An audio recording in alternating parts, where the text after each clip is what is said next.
You need to obsess on supply chain COGS, manufacturing, tolling, logistics, storage.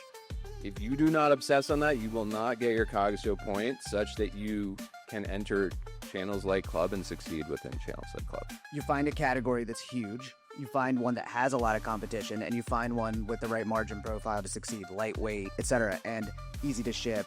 You know, we were always big believers that if there's a lot of competition, there's a market there, and you just have to find your angle to compete in the market.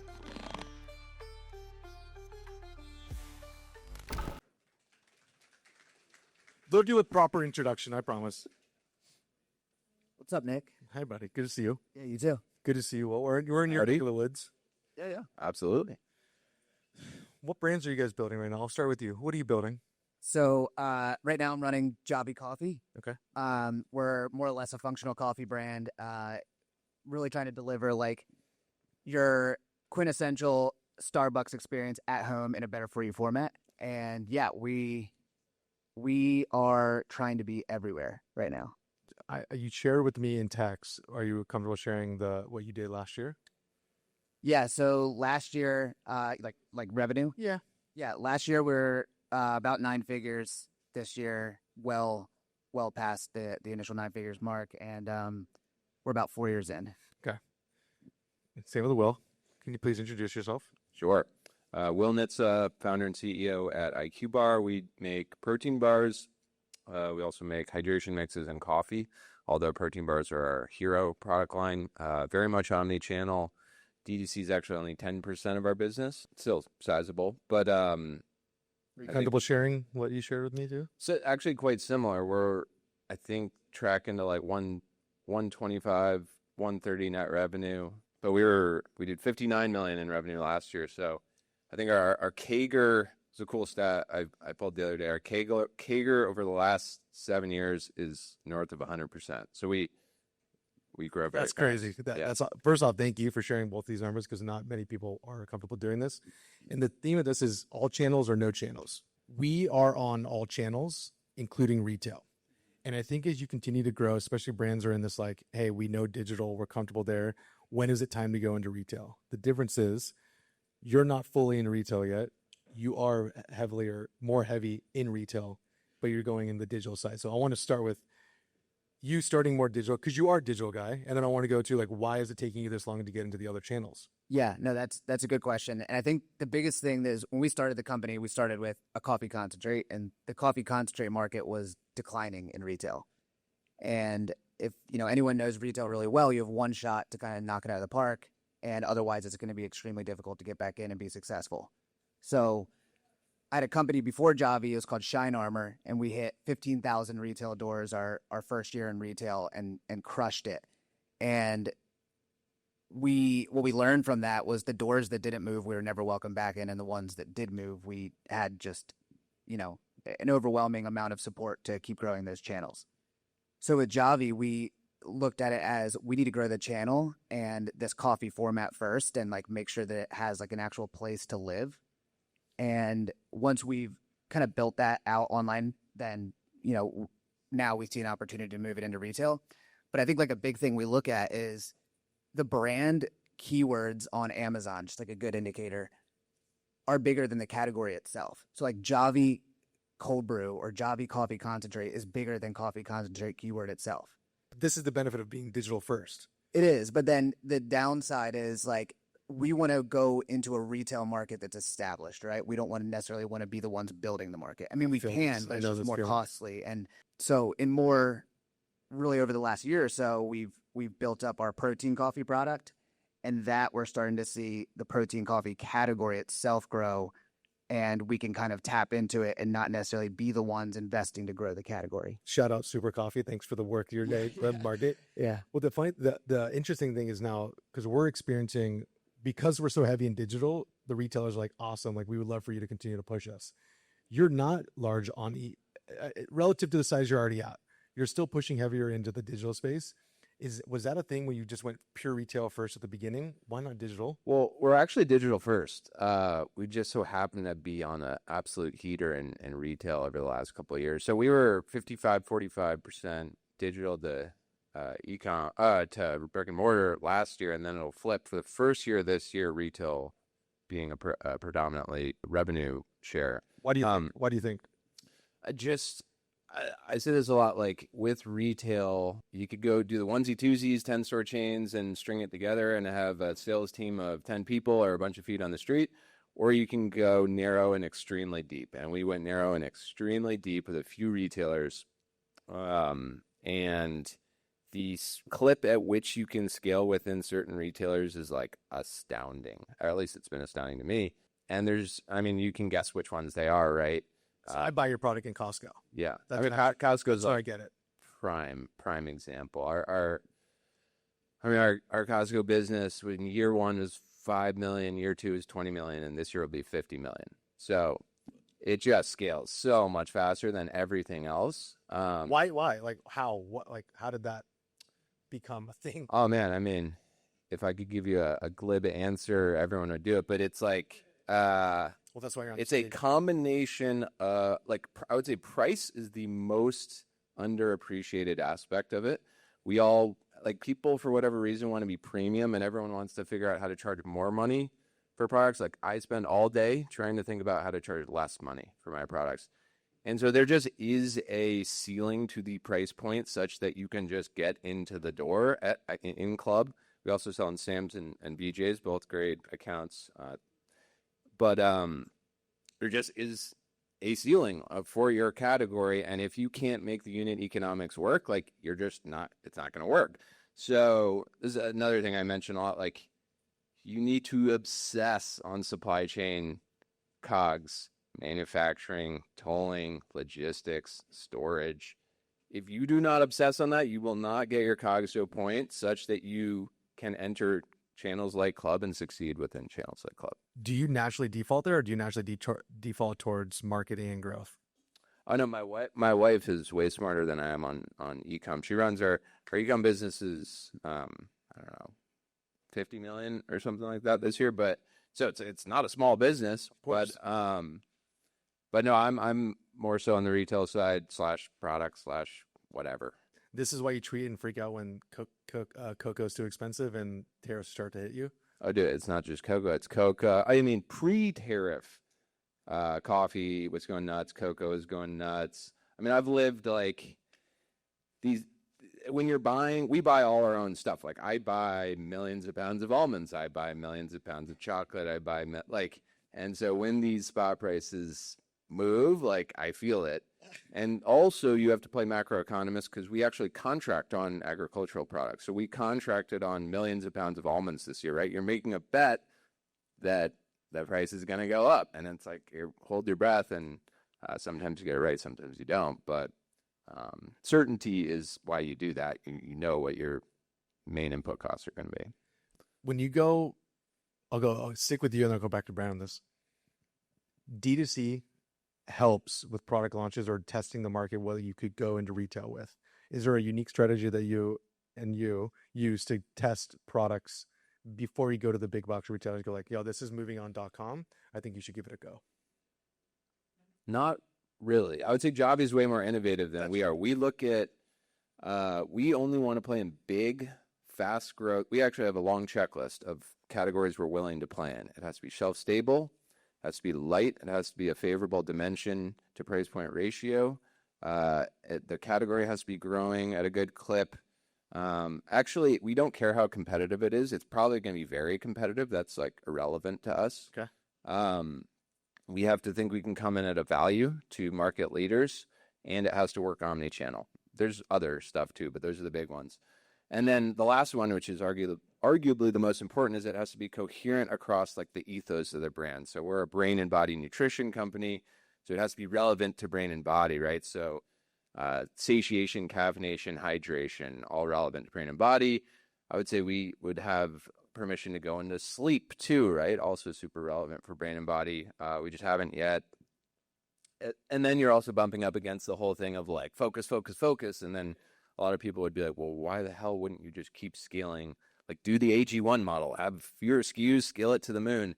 And I could do a whole bit on that, but it would take a while. But we chose to platformize and be omni-channel with bars and digital only for the most part, with hydration and coffee. So it's like focus light kind of. How do you think about that? Yeah, no, I totally agree. Actually, like we did it wrong. Like so for the last 11 plus years that I've been in this space, the model is very simple. It's you find a category that's huge, you find one that has a lot of competition, and you find one with the right margin profile to succeed, lightweight, et cetera, and easy to ship. And you know, we were always big believers that if there's a lot of competition, there's a market there, and you just have to find your angle to compete in the market. True. However, with Javvy, we thought, you know, after Shine Armor, for Shine Armor, for example, like we felt like we were too much of a Me Too brand. We felt like there's so many other just car wax companies, and we're like, we want to be so innovative. And the issue with that is it costs a lot of money. You know, you can't go shopping around co-mans. Like there's one co-man that makes our product, and like we've invested in the machinery to make that a reality. And early on, you're like, oh, this is our moat. This is so much value. But like the reality is like none of that matters if you're not making money. And so it took us, you know, a couple of years until we really started making meaningful profits.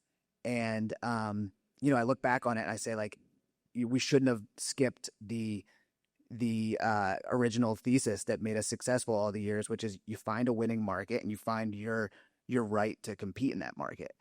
So I totally agree with that. And I think though now we kind of got lucky in a way with protein coffee where we launched it definitely early compared to where I think a lot of the market was, but we just saw with like, you know, GLP-1s and all the, you know, the writing was kind of on the wall that protein was going to be and continue to be a big product. So we're lucky in now that like the protein market is growing and we're just a player in it, and it's not just Javvy driving the market. So, and you were at heavy bottles, and then now you're going more towards the packets or like the larger powder sides. Yep. This is like the future of where you think you guys are going to go currently. Totally. Like, I mean, going back to just like logistics and supply chain, like shipping a glass bottle full of liquid is not cheap. I mean, breakage and just components and just, you know, every part to bring this product to life is extremely difficult.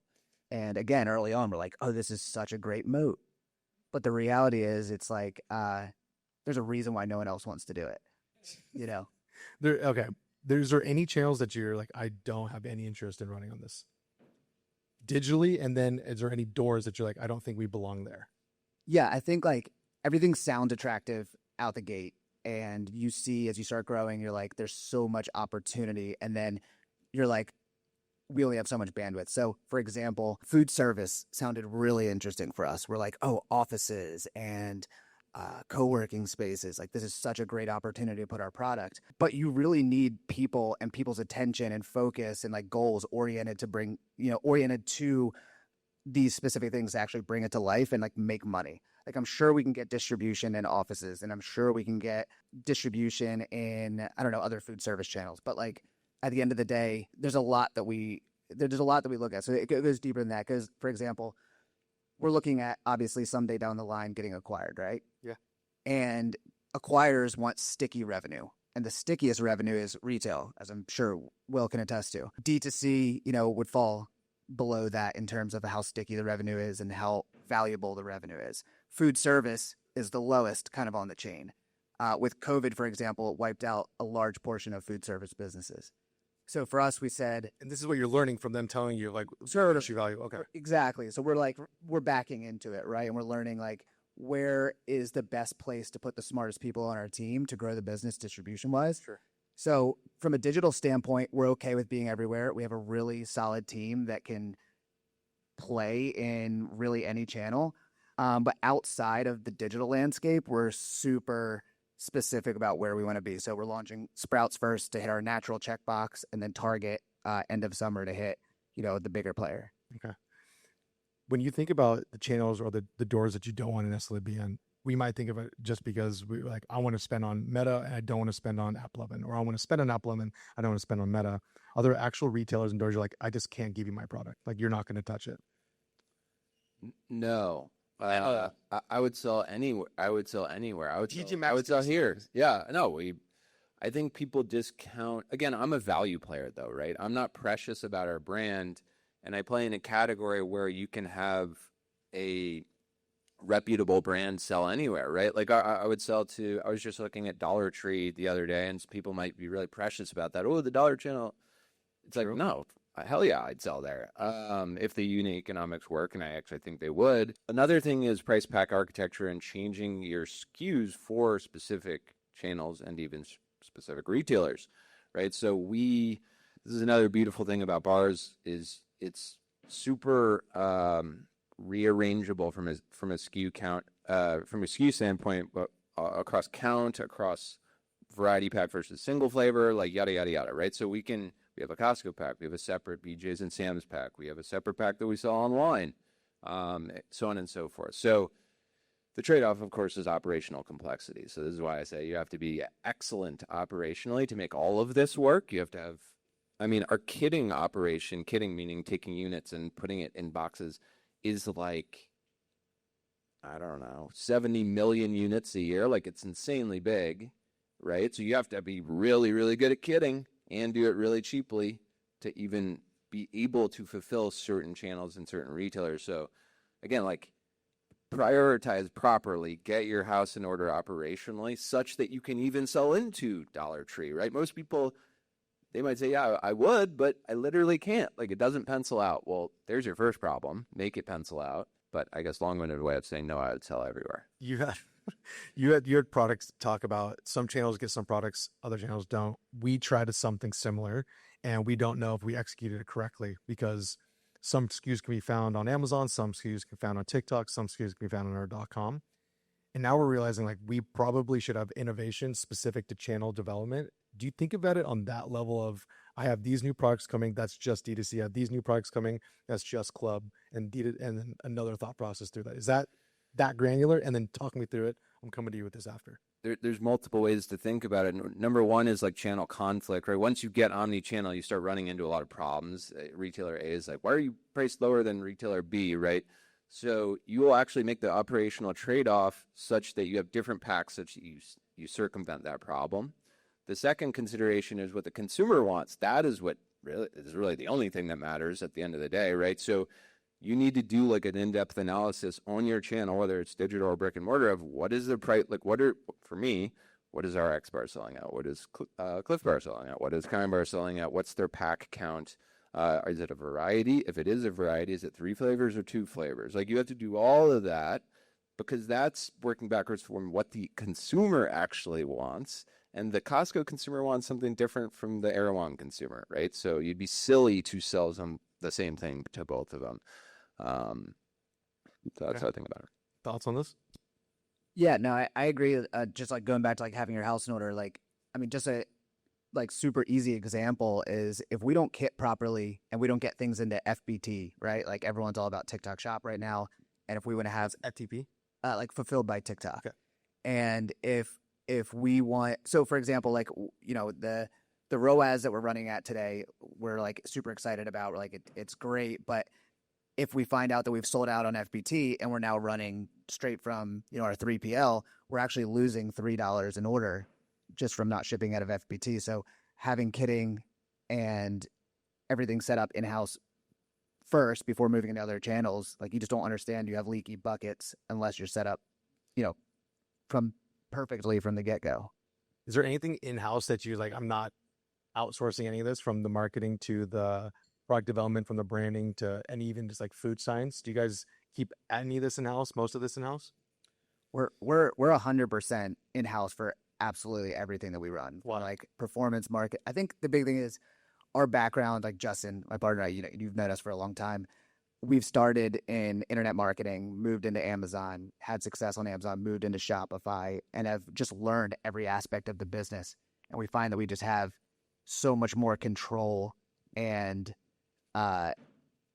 we just find that at the end of the day, like, we will do it better, even though it might be more time and more overhead, that we can do it better if we have everything in-house. But I would say the one area more recently that we're starting to let go of is R&D. So like, we're relying a lot on like our flavor houses, and we work with people like Pilot R&D out of San Francisco, who are just like crazy mad scientists who understand things on such a different level that people who come from an internet marketing world just won't understand. True. This is why this is fun. We're the exact opposite in every single way. Like literally the exact opposite. We outsource everything. We have 8 people. We do R&D in-house. Or we have used third parties for R&D, and now we're in-housing R&D. Like exact inverse of everything you just said is us, which is fun because both models can work, right? But for us, it's like we're all about speed. You can hire and fire third parties way faster than you can hire and fire people. If you can pay third parties a lot, you can get insanely competent third parties. They will never care as much about the brand as you do, but that's, of course, the trade-off. But you get all these other ancillary benefits. So we are very much a hub and spoke model, 8 people, and then 30 third parties around us. So I'll ask one final question. I'll open up for anybody that has any questions from the audience. Is things that you probably would have done different recently, like with all the things that are changing, tariffs, ad costs. Is there anything that you like? This is something that I just recently did. I'm really happy I did that. I probably should have done it sooner. I'm going to come to you right after that. Yeah. No, I think I've already kind of said it. Like, I think if I was to restart, everyone asks, after Javvy, what are you going to do? Or like, and I'm not even thinking that far ahead because there's so much going on right now, but I would 100% do the model that I've always done throughout my entire career, which is you just find a winning space that touches on really everything that Will said, and you find your right to play in that space. So what's your angle? What's your unique value proposition? How are you going to be different? And I think that's the best opportunity. And then leverage channels like TikTok Shop and Amazon right now to get off the ground. Focus on those 2 channels first, because the second you introduce D2C, you're adding crazy amounts of overhead and a lot of complexity to the business. So yeah, that shit doesn't stop. It's just ads and pages and frustration. And I think that's why we have such a big in-house team, is because D2C is 70% plus of our business, and we have multiple devs. We have multiple people running, split testing. We have software we developed in-house. So, yeah, I think the only thing I would do different, granted we're good where we are now, is go into a market that is already winning. Don't be afraid of competition and just find your right to win in it.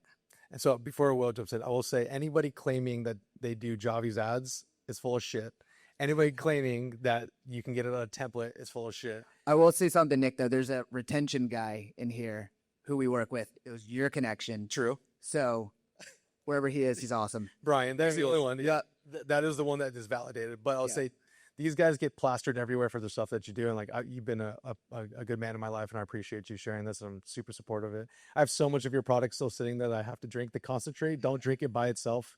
Please mix. Yeah. It is concentrated. And the protein is delicious too. So I appreciate you. Thanks. Will? I wouldn't actually change much. I would just say product.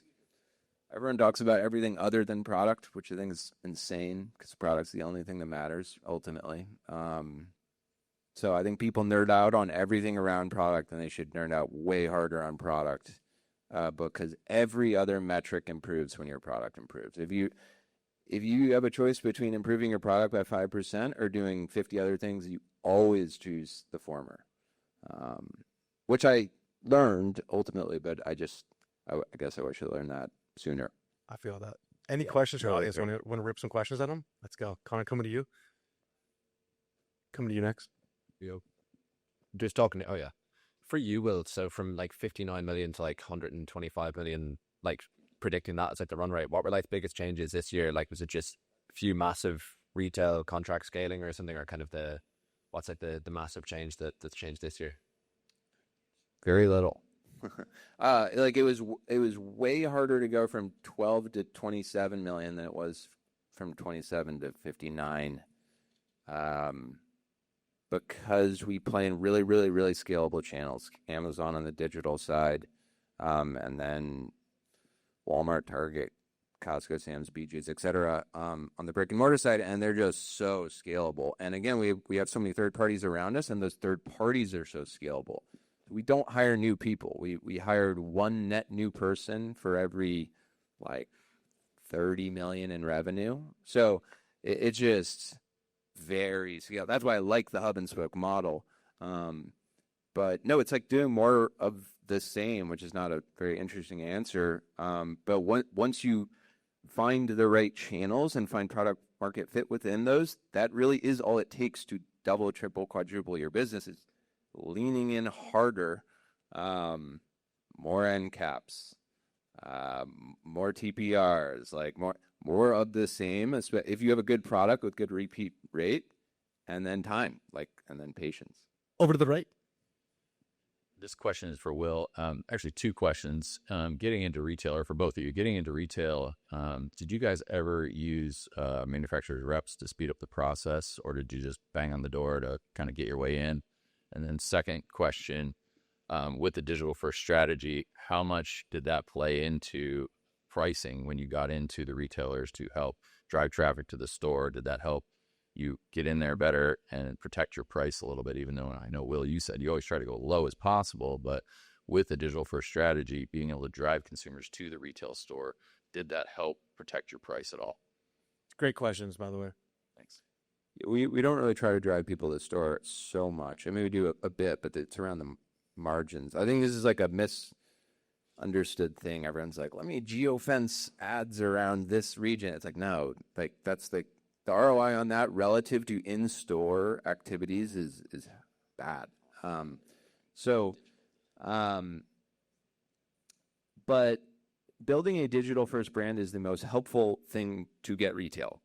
So we had a sizable Amazon business and to a lesser extent D2C business to start, and then Walmart hit us up, which we were shocked at the time. We were like, whoa, like that happens? Like the guy just emailed us. And then the Costco LA regional buyer just emailed us. And we're like, whoa, like that wasn't even on our radar that was that thing that happened. Why? Because we ranked really well on Amazon. Brick and mortar lags digital in terms of innovation. All these people need innovation to get promoted at their jobs, right? So they need to bring things in. Where do they look? They look digital because digital moves faster than brick and mortar. So if you do well in digital, you will just get inbound from retailers. Like that's like the unlock of unlocks, right? Because everyone else bangs their head against the wall trying to get into Walmart or whatever. So build digital first and you will get inbound. And then it's a momentum game. Once you get into a good retailer you can turn well at, you will be able to use that data to get the next retailer, so on and so forth. Just like Amazon's a momentum game, like brick and mortar is very much a momentum game. And then on the price point, I don't actually think about protecting price. I look at it at the retailer level. What will cause the consumer to buy this product? What is that price? Will that create a problem for me? Yes or no? If no, like all I care about is moving units. And I only have so much power anyway in terms of pricing power. I play in a somewhat commoditized set of categories, right? That the price is the price that's going to convert the consumer. Can I do it or not? Like that's all that there is. Yeah, I would say, I mean, even with our last company, like going digital first, we had people knocking at our door day one, like Walmart. Everyone's been asking us to move in with them for Javvy for years. And I think waiting now has been great because we have a lot of just negotiation power with slotting, free fill, et cetera. And it's super powerful at this point. Thanks. A little bit on the back of Will's. So we did a Total Wine rollout and we were getting into more stores. That was like our first real launch into the big chains. We did do a really big digital first promos just to start moving them off the shelves. Like the initial pull through was a big one. Our idea was just Yeah. initial pull. No, it works and it's a part of the playbook now. And there's an ongoing that we have to do for us. And I would say more so, and you do a good job. You don't do a good job at this at all. But when it's coming, when you're on LinkedIn or when you're on, as the founder building the product, you might actually do too much of this. You talk about what we're doing and we're building, and as much as you can continue to share, the amount of times Aaron, our CEO and founder of Breeze, when he's talking about products that we're launching, the amount of times you'll get hit up from this guy in Nebraska saying like, we're the largest liquor store, we'd love to sell your product. That narrative is super important to talk about the product just in general, plus the industry. So I do think it does help weirdly on LinkedIn. There was no right in the back. Yeah, I think the question was answered. It was more geared towards how are you guys blending your digital strategy to push retail, but it doesn't sound like that's happening. Well, no, it definitely does. I mean, Instacart is like growing like crazy. We do a ton of business on Instacart. We do a ton of business on Target.com, Walmart.com, blah, blah, blah, Sam's.com, or like the number one bar on Sam's.com. Like, and so much of this is pickup in store. It's not just shipping from like the fulfillment center of the retailer. Like a ton is pickup in store. I think we looked at their Walmart stats, and it was over 50% of the revenue dollars we drive at Walmart originate digitally, which is like insane. Like a good number for that would be like 25%. Yeah. So they are September, merging. I'm getting Wifey up here. September, we're doing like a full digital to retail pull through because we need to see some sauce. Because I do think you are getting a lot of pull through, more than you want to maybe admit, into retail from the digital push you guys do. Definitely. Along the lines of what I just said, less so on like, how do I run ads to like get people to go to Costco or whatever. Of course. It's also, we support you enough. We want that to be, that's the narrative that I want it to be for you, just because I'm such a digital dude. And I was like, I think digital is going to get it. Well, there's also the flywheel, right? People see you in store. Your product on a shelf is a Facebook ad. It just doesn't cost you something. That's driving digital sales, vice versa. Like the flywheel thing is so overspoken about, but it is just true. And by the way, that brings all your customer acquisition costs down the faster the flywheel runs. And if there's one thing I could add, it's just be profitable in each channel. Your Amazon should be profitable. Like, for example, don't run your D2C so that it's just profitable for Amazon. Like, you have the opportunity to be profitable in every channel. And I see a lot of people that rely on the halo effect or spillover into retail. Like, for us specifically, every single channel we run, we are obsessed with attribution. And we, again, going back to my last company, because that's what we were heavy in retail in, like we ran TV, and everyone thinks that TV is just a halo effect or spillover form of advertising, but we were profitable first order on TV, direct to consumer. So we plan on doing that. We're launching TV again, and like we won't run TV unless we're profitable D2C. And that halo effect is just, into retail is just the icing on the cake. I didn't get to ask either of you this, but it's something that's in my head now because I'm starting to deal with it. Is like, I'm trying to grow our subscription business as high as humanly possible, but I'm also getting my retail team going like, we need more support for promotions or talking or communication because A, we have a new category that we're pushing, and B, we also know that sampling, they might grab one bar, one drink, one bag off the shelf, and then they might go .com and go, ooh, I actually want to subscribe to this. Do you think about the growth of subscription similar to how you're thinking about growth of potential retail? Or I know you guys are very digital first. Do you think about how to get retail less or more in any relationship to subscription? No, I just try to move more bars. Like, I actually don't care how or where. It's just bars. Right, repeat is repeat, right? So, like, the analog to brick and mortar of subscription is just me going back and buying it again, right? So, either way, I sell more bars. Yeah, ideally, obviously, on a digital side, you want as many subscribers as possible, but you're also going to have a ton of just like repeat buyers, right? So I guess LTV being like the more important metric on the whole, but no, it's hard also on retail. Like you don't get the repeat. Your data is scarce in retail, unfortunately. But this is like back to like the original. Remember when everyone was like, "Don't do Amazon. You don't get the customer data," and and that was like the worst strategy of all time, in my opinion, for most grocery item categories, because everyone shops for grocery item categories on Amazon. Yes. So you're just leaving. All I care about is moving more units. I don't care if I get your data from it. Like, irrelevant to me. Just sell bars. Yeah. That is a bar. Go. Yeah, I think it's pretty cool how like both of you are at the same, like, in a way, level, but you operate completely different. Question will be, when it comes down to brands that you're looking up to, right? In your case, Promix comes to mind like right away. Like, is there any brands internationally or, from the US that you guys are thinking for, 2026? And when it comes to growth, this is a playbook that we want to replicate. Nice.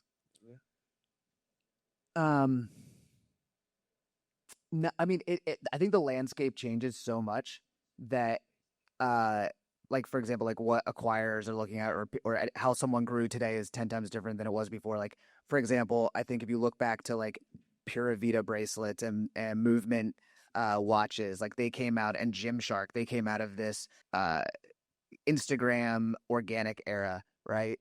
And then you saw like the huge Amazon era where Amazon was a great arbitrage. And I think now you see a lot of brands coming out of TikTok Shop. So I think like the playbook is just changing so much that it's really tough to like find one that works. And I think it's more about just leaning into what your strong suits are and like your skill sets are. Because I see today I see brands now who are popping up and doing really, really well, and starting with TikTok Shop, hopping into Amazon to pick up on the halo effect, and now launching into Target and are having massive success. And 2 years ago, this was non-existent, right? And I think those guys are going to have a lot of big acquisitions in the near future. So Sour Strip guys did. That was like their playbook. He went big, started pushing it, and he did fantastic. Yeah, and that's crazy, right? Because 20 million of revenue or whatever it was, and he just built a good business. It was a highly profitable business. He had a lot of distribution. It was heavily retail distribution, which again is super sticky and high multiple revenue. So, cool. Yeah, I think it's ever changing. The other cool thing, just to butt in on the sour strip, which is I love it as a case study because it's so counter to what everyone talks about, like all natural, organic. This, it's like no, it says artificial flavors in big letters, right? And like no one gives a fuck. And Hershey's bought it for whatever, 75 million. So it's like you got to keep reminding yourself we live in a bubble, total bubble. And this is the same thing with like, oh, I'm going to go on Whole Foods and like I'll do Walmart in like 10 years. It's like, no, you live in a bubble and everyone shops at Walmart. And so you're just leaving money on the table if you aren't. It's the same thing at the product level, which I think Sour Strips was a great case study of. Yeah. I keep talking about our last company, but it was just further along than where we are now in a lot of ways. But like we were doing, like $50,000 to $100,000 a day in Germany. So we right now are in, obviously Canada's an easy one, but EU, Australia. No, we have in the past. We like Brazil with Pix. So it's all about, like, I'm sure it sounds like you know a little bit about this, but you have to get like their native processing, right? You need to have all the best, like Germany has like 10 different like processors, like on top of like PayPal, right? So translating pages, the whole thing needs to be set up. And I think it's a good opportunity though. It's harder to go like international just because of how big the US market is. Like thinking about that right away, you're like, we still just have more. Maybe we just speak to the Spanish people in America. We got a shit ton of them, might as well keep selling to those guys. Dude, our best converting TikTok content is Spanish speaking. What? I don't speak Spanish, by the way, but yeah. Did you translate pages?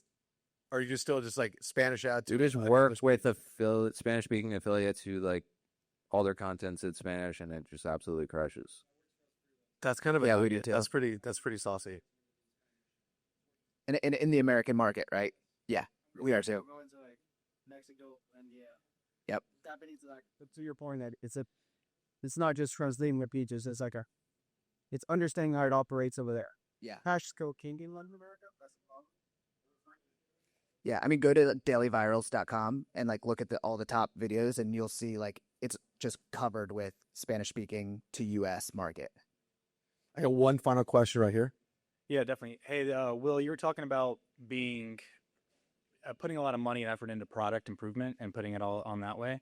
My question is more around, especially with retail, how much of that goes into like branding, and does branding change between the different channels, and does that fall into the same category? And I guess if it ain't broke, don't fix it. Is that the mindset, or do you constantly want to improve that as well? Because I've just seen brands over the years, they update their look and feel. I mean, times change every 2 years, right? So does that at some point become a factor in your thought process of having a different brand in all these channels? Like how do you think about that? How does that come into play? You don't want to have a different brand in different channels, but you definitely want to have nuanced positioning and packaging and call out hierarchy.